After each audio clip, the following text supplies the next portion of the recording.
Good news Indonesia, akhirnya ya Gubernur Bank Indonesia diminta mundur guys. Dia mau dipecat. Ini betul-betul kabar baik yang ditunggu oleh jutaan rakyat Indonesia loh. Kenapa? Karena rupiah itu terus melemah. Bahkan kemarin sampai melemah tembus 17.700, posisi titik terlemah sepanjang masa. Dan lu udah tau lah ya, tugasnya kurs itu ya tugasnya si Bank Indonesia. Kita nggak tahu mereka selama ini kerjanya apa sih. Mereka ngerti nggak sih apa yang harus mereka kerjain, atau mereka cuma kumpulan sampah masyarakat yang digaji tinggi aja guys. Jujur ini merupakan kabar baik ya. Semua orang di Indonesia menunggu-nunggu kabar baik ini. Tapi lu tahu nggak sih rupiah semakin melemah itu apakah kabar baik atau kabar buruk buat Indonesia? Apakah ramalan Benix bakal terwujud? Karena dari tahun lalu Benix sudah meramal rupiah bakal jatuh ke level 20.000 rupiah per dolarnya. Detik-detik pelemahan rupiah. Dan lu udah tahu kan ramalan Benix rupiah akan ke berapa? 18.000? Masa? 19.000? Masa? Ingat dong tadi gue bilang, berapa sih yang harus digadaikan rupiah? 50% lebih banyak guys. Gue dari jauh-jauh hari bilang kalau pemerintah tidak siap melakukan 8 tuntutan Benix itu, dolar bisa ke 20.000 guys. And that's a fact. So itu harusnya jadi kabar mengerikan dong. Apa iya?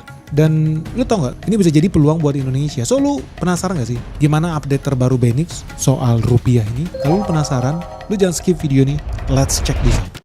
Jadi teman-teman, sebelum kita bahas ya soal rupiah, lu harus tahu dulu ya kenapa banyak orang-orang yang gak paham tentang rupiah dan dolar, dan mereka makin panik, makin takut kalau rupiah terus melemah. Ya salah satu faktor utamanya sebenarnya Indonesia itu punya utang dalam jumlah besar bentuknya dolar. Dan namanya juga utang dalam bentuk dolar. Utang itu kan ada bunga. Udah pokoknya lu bayar dalam dolar, bunganya lu harus bayar dalam dolar juga. Ujung-ujungnya apa? Ketika lu bayar bunga, lu harus menggadaikan rupiah. Lu jual rupiah lu ditukar dengan dolar buat bayar bunga utang lu. Lu tahu nggak data terakhir nih Bank Indonesia nih, data resmi. Posisi utang Indonesia, utang luar negeri kita di tahun 2026 bulan Februari itu udah jebol 437,9 miliar dolar. Itu setara 7.600 triliun guys. Gue ulangin ya, 7.600 triliun. Itu gede banget guys. Dan ingat ya, 7.600 triliun, 7,6 kuadriliun itu bayarnya pakai dolar loh. Dan makin banyak utang kita, makin banyak bunga yang jatuh tempo kita bayar pakai dolar, dan makin melemah rupiah kita, ujung-ujungnya apa? Makin mahal beban utang kita. Makanya gak usah heran kalau banyak yang panik. Dan lu gak usah heran ya kalau rupiah itu memang seharusnya, memang by design itu bakal terus melemah. Karena negara kita zaman dulu udah digadaikan ke IMF. Akibatnya apa? Indonesia dibikin hobi impor barang-barang dari seluruh dunia. Lu mau makan kacang, lu mau makan tahu tempe, modalnya apa? Kacang kedelai. Kacang kedelai apa? Lu impor dari luar negeri. Pakai dolar bayarnya. Amerika Serikat kita impor 21 triliun loh tiap tahun.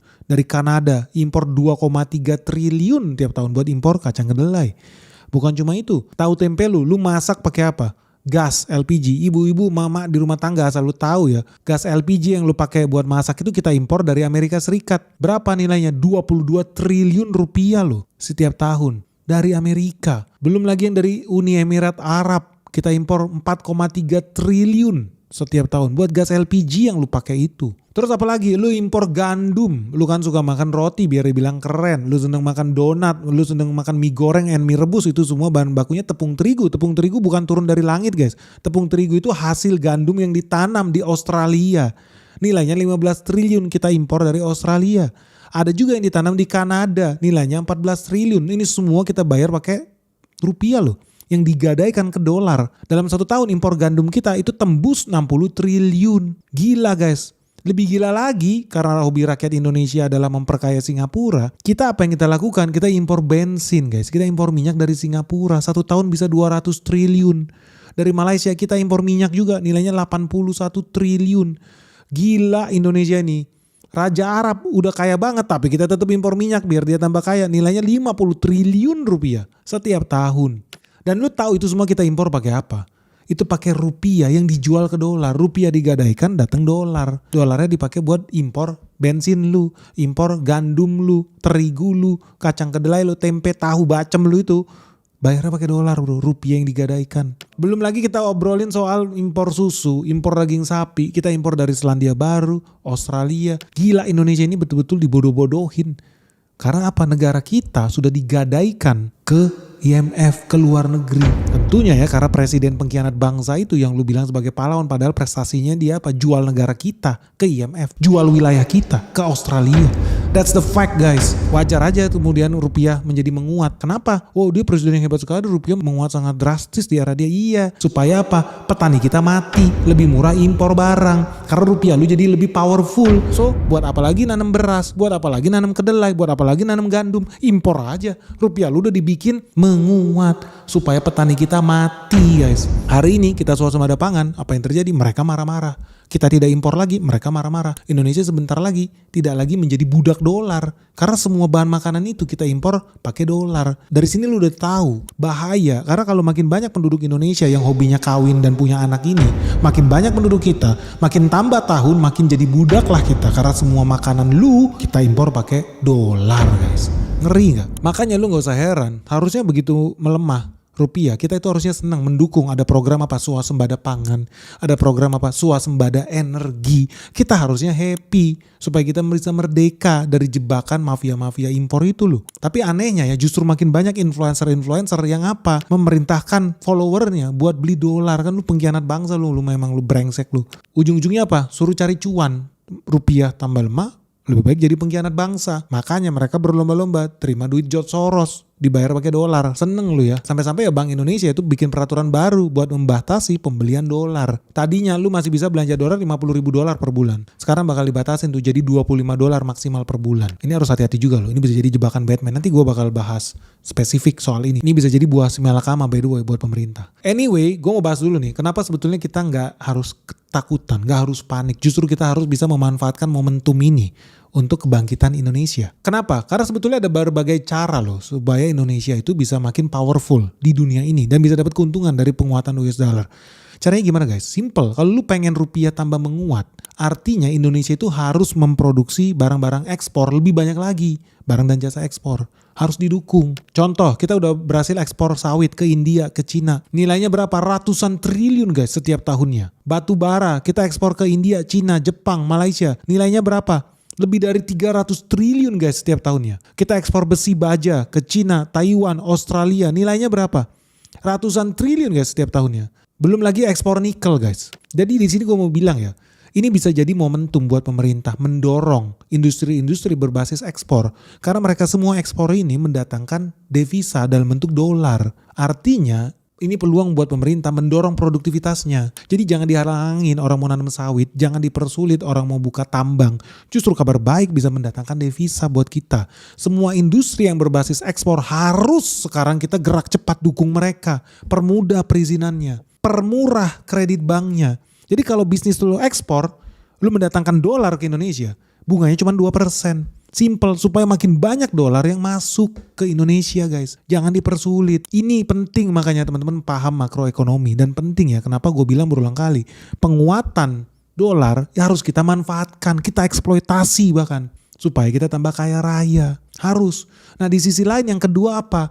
Kita harus bisa mensubstitusi barang-barang yang selama ini kita impor. Karena suka gak suka kita impor itu kan belanjanya pakai dolar. Semakin banyak yang kita impor, semakin terpuruk kita. Nah jujur aja nih guys, kalau kita lihat ya di tahun 2025, nilai barang-barang impor kita itu sekitar 241 miliar US dollar. Dari 241 miliar US dollar, mayoritas 200 miliar dolar itu dari barang-barang non-migas. Barang-barang non-migas ini seperti apa sih? Ada mesin, peralatan mekanis, mesin elektronik, kendaraan, besi baja, bahan kimia, plastik, farmasi dan lain sebagainya. Makanya lu gak usah heran ya. Gua garansi lu bakal lihat harga plastik dari jauh-jauh hari ini, gue udah bilang bakal naik meroket ke bulan guys. Hari ini jadi kenyataan. Harga obat-obatan dan kosmetik lu siap-siap juga bakal meroket ke bulan. Kenapa? Karena kita mayoritas sukanya impor. Nah syukurnya sih kita itu kalau ngomongin bahan makanan ya kita udah sedikit terselamatkan karena Indonesia udah berhasil swasembada pangan. Minimum beras lah. Kita gak usah impor lagi. Syukurnya sih kita itu kalau ngomongin bahan makanan ya kita udah sedikit terselamatkan karena Indonesia udah berhasil swasembada pangan. Minimum beras lah. Kita nggak usah impor lagi. Tapi di sini kita bisa lihat ya masih banyak PR pemerintah untuk mensubstitusi bahan baku impor ini yang kita pakai, terutama bahan baku industri. Contoh tekstil bakal banyak PHK massal itu, yakin gue. Karena bahan baku mereka apa? Bahan baku kain baju lu itu pakai nilon, pakai polyester. Bahan bakunya apa polyester? minyak bumi guys. Dan kita suka nggak suka masih ekspor dalam jumlah besar. Indonesia masih belum bisa memproduksi benangnya, polychem-nya. So ketika harga minyak bumi naik dan makin susah impor itu, makin mahal impor bahan baku benang itu, siap-siap ya makin banyak pabrik-pabrik tekstil yang kolaps guys. Kalau nggak siap dengan kenaikan harga minyak. Sama seperti pabrik plastik akan makin susah loh. So teman-teman, ini pemerintah yang harusnya bisa menggalakkan itu. Di sektor pertanian kita udah berhasil mensubstitusi barang-barang yang biasa kita impor. Kita dulu impor beras dari Thailand, beras dari Vietnam. Kayak orang bego aja, masa cuma macul-macul nanam padi aja nggak ngerti. Ya sekarang untungnya, syukurnya kita udah bisa. Nah tapi ini harus diekspansi. Kementerian lain tolonglah otak lu dipakai. Udah harus berpikir gimana caranya kita bisa mensubstitusi barang-barang impor itu. Ya masih ada PR misalkan di pangan ya, kita harus bisa nanam kedelai, nanam gandum atau diganti sorghum. Jadi kita bisa mengurangi beban bahan impor. Tapi buat sektor manufacturing, sektor kesehatan, tolonglah menteri-menteri terkait lu pikirin supaya kita tidak impor terus. So kalau kita mau mengurangi rupiah yang digadaikan, artinya kita juga harus berhasil mensubstitusi barang impor itu. Pemerintah bisa kasih dukungan, iya. Ciptakanlah klaster sendiri, industri substitusi impor. Kasih tadi insentif. Bunga berapa? Bunga bank cuma 2%. Kasih tadi insentif keamanan.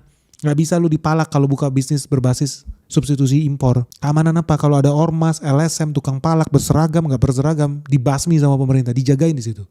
Lu butuh apa? Energi, kasih, sediakan. Oh, orang jadi semangat tuh bisnis substitusi impor. Yakin gue. Nah ini yang harusnya digalakkan. So industri berbasis ekspor yang mendatangkan dolar kita beri insentif. Industri yang mensubstitusi barang impor juga kita lindungin. Kita kasih insentif. Yakinlah guys, nilai tukar rupiah pasti makin menguat. Udah solve, cuman itu doang. Ada lagi sih beban satu lagi, yaitu apa? Kita harus ngurangin beban hutang luar negeri kita yang banyak menggunakan mata uang dolar. Lu lihat ya beban kita, utang kita dalam dolar tuh udah sampai 437 miliar dolar. Rupiahnya setara 7.600 triliun loh. Nah, gimana caranya supaya kita nggak diperbudak sama dolar sama Amerika Serikat? Ya kita harus ada pengganti Amerika. Pede aja bikin surat utang dalam mata uang yen Jepang atau dalam mata uang yuan lah, pokoknya mata uang selain dolar supaya kita bisa diversifikasi resiko forex ini. Nah untungnya nih ya, memang Bank Indonesia kan nggak bisa gerak cepat ya, mungkin karena mereka kurang cerdas. Tapi untungnya lah pemerintah udah paham nih. Mereka kemarin bilang mereka pengen nerbitin Panda Bond. Jadi Panda Bond ini surat utang baru guys, surat utang spesifik nih diterbitkan di negara Cina. Namanya juga panda, panda itu hewan langka dari Cina. So diharapkan pembeli surat utang ini bukan orang bule, bukan juga orang Kanada, no, tapi orang Cina guys. Perusahaan Cina, pemerintah Cina. Jadi ketika pun kita bayar bunganya nanti, bunganya dalam bentuk mata uang Cina, yuan itu, bukan lagi US dollar. Nah buat teman-teman yang belum tahu, apa sih Panda Bond itu ya? Jadi Panda Bond ini tadi gue bilang, Panda Bond itu adalah instrumen keuangan. Nah, ini obligasi asing nih yang diterbitkan Indonesia di pasar domestik negara Cina. Ya biasanya pakai icon negara tersebut lah. Kalau zaman dulu ada Samurai Bond, jadi artinya surat utangnya diterbitin di Jepang, bayar bunganya pakai mata uang yen Jepang. Nah Panda Bond ini karena bakal diterbitkan di pasar domestik Cina, artinya bakal tunduk pada regulasi pemerintahan negara Cina. Karena mayoritas calon pembelinya, calon investor Panda Bond, ya pasti investor lokal di Cina kayak bank, dana pensiun, sampai perusahaan manajer investasi dari Cina guys. Nah lu harus tahu dulu alasannya ya. Kenapa pemerintah Indonesia wajib menerbitkan surat utang dengan mata uang lain selain dolar? Simple guys alasannya. Karena yang pertama guys, Indonesia harus mengurangi ketergantungan pada US dollar. Kalau Indonesia semakin bergantung pada US dollar, Indonesia semakin mudah dimanipulasi, dikontrol sama paman Sam. Kita nggak mau itu terjadi. Kita mau diversifikasi resiko. Nah yang kedua, kalau mata uang kita terus-menerus dimanipulasi asing, ujung-ujungnya apa ya? Beban utang kita dalam dolar itu bakal makin menyiksa guys. Karena ya penghasilan negara kita dalam rupiah. Penghasilan negara mayoritas dari mana? Pajak. Pajaknya dalam rupiah. Tapi bayar utang yang pakai dolar ya beban guys. Nah kenapa kita harus setuju diversifikasi utang kita ke negara lain? Ya karena misalkan kita terbitin di Cina, itu sebetulnya bunganya juga lebih murah.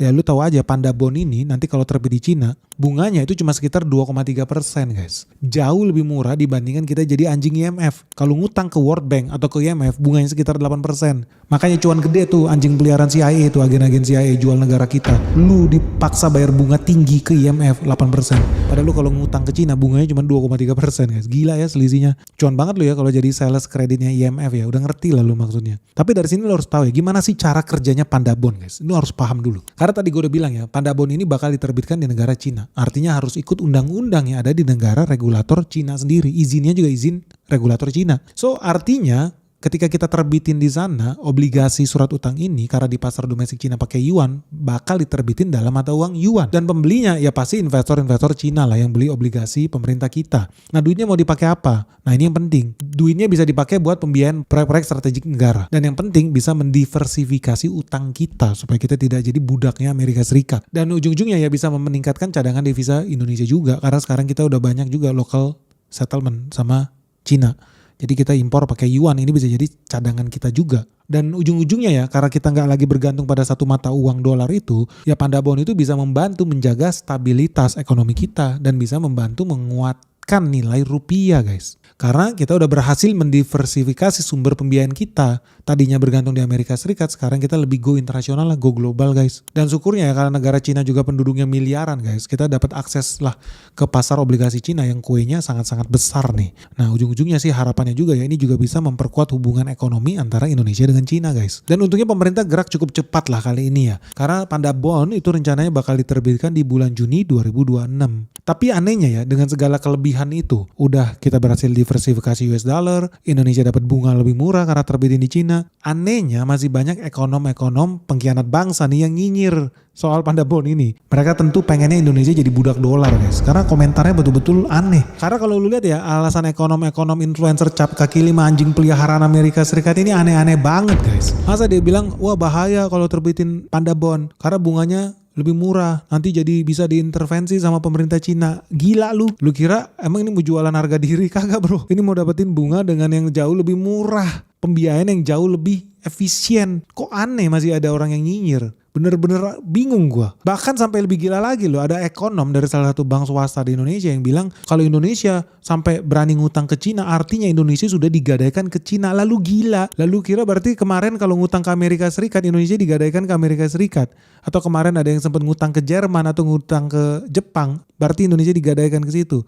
Terus artinya Indonesia nggak boleh ngutang ke Cina, bolehnya ngutang ke Amerika Serikat terus menerus supaya Indonesia jadi budak US dollar juga sesuai keinginan lu. Setan lu memang lu. Aneh, konyol ekonom-ekonom ini bodoh guys. Jangan didengerin guys. Ngaco mereka. Mereka pengen kita jadi budaknya George Soros terus. Mereka pengen kita jadi budaknya US dollar terus. Bahkan ada ekonom yang lebih gila lagi, dia bilang apa? Kalau Indonesia sampai terbitin Pandabon, Indonesia justru makin melemah nilainya. Ngaco lu, nggak ngerti gua. Gimana ceritanya Indonesia terbitin Pandabon, Indonesia malah makin melemah terhadap US dollar. Justru si bodoh ini kalau Indonesia nerbitin utangnya dalam bentuk US dollar ya Indonesia justru makin lemah mata uangnya bukan makin kuat. Ngaco-ngaco aja nih ekonomi-ekonomi. Herannya ya mereka itu dianggap sebagai banker-banker ternama di planet bumi nih. Ngaco. Tapi ya kenapa kita ada sisi positif juga? Karena lu tahu ya Indonesia itu ada local currency settlement sama Cina.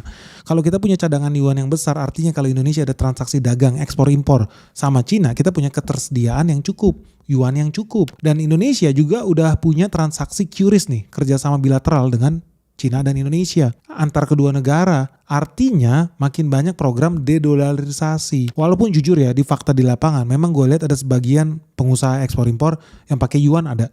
Tapi masih banyak juga yang masih pakai dolar bayarnya. Kenapa? Karena dari sudut pandang Cina juga mereka ada resiko ketika mereka pegang rupiah. Tidak liquid rupiahnya, mau dipakai buat apa? Nah ini yang harus sebetulnya disosialisasikan sama pemerintah supaya makin banyak pengusaha di Cina gak usah takut pegang rupiah. Dan kita harus sediakan likuiditas itu yang jauh lebih banyak. Karena toh ujung-ujungnya Cina impor banyak kok dari Indonesia. Nikel, batu bara, minyak sawit. Ya harusnya mereka pakai otak juga dong. Lu bayarnya pakai rupiah kenapa? Cuma mereka memang wajar juga ada ketakutan pegang rupiah. Karena rupiah nilainya volatil terhadap US dollar. Temen mau gak mau ya kita harus push tuh penggunaan local currency settlement. Supaya ya kita tidak lagi jadi korban dolar. Well anyway guys, kalau menurut lu gimana guys? Lu setuju gak sih dengan pemerintah yang mau terbitin Pandabon? Diversifikasi dari surat utang dolar guys. Dan lu setuju gak sih kalau Gubernur Bank Indonesia mundur? Karena rupiah terus menerus melemah. Ini prestasi yang luar biasa loh. Jadi Gubernur Bank Indonesia. Pelemahan rupiah itu yang terbesar sepanjang sejarah tapi masih bisa jadi gubernur ya, luar biasa ya. Enak banget ya, lu bayangin kalau kerja di perusahaan swasta udah dipecat lu bayangkan dari 10 tahun lalu sampai detik ini tuh rupiah bukan tambah kuat tapi tambah melemah. Tapi kagak diganti-ganti tuh orangnya. Gila ya, bank sentral kita ini udah kayak diurus sama anak TK aja loh, orangnya gak dipecat-pecat. Aneh. Anyway gimana nih guys, menurut lu strategi ini udah cukup belum buat menguatkan rupiah? Atau justru rupiah bakal terus menerus melemah mewujudkan ramalan Benix $1 setara 20.000 rupiah? Dan gue udah sharing ini dari tahun lalu. Kenapa? Karena bosnya George Soros pengen menguasai aset-aset strategik di Indonesia dengan harga diskon. But anyway guys, at the end of the day kita kan investor. Kita harus bangun portofolio investasi yang resilient, yang tahan banting. Kalau rupiah Indonesia bakal terus menerus melemah karena masih banyak pengkhianat-pengkhianat bangsa di negara kita. Kita juga bisa ambil untung karena jujur aja ada perusahaan yang diuntungkan. Tadi apa? Perusahaan yang hobinya ekspor. Karena penghasilan dia dalam dolar. Dolar dia menjadi semakin powerful ketika rupiah ini melemah.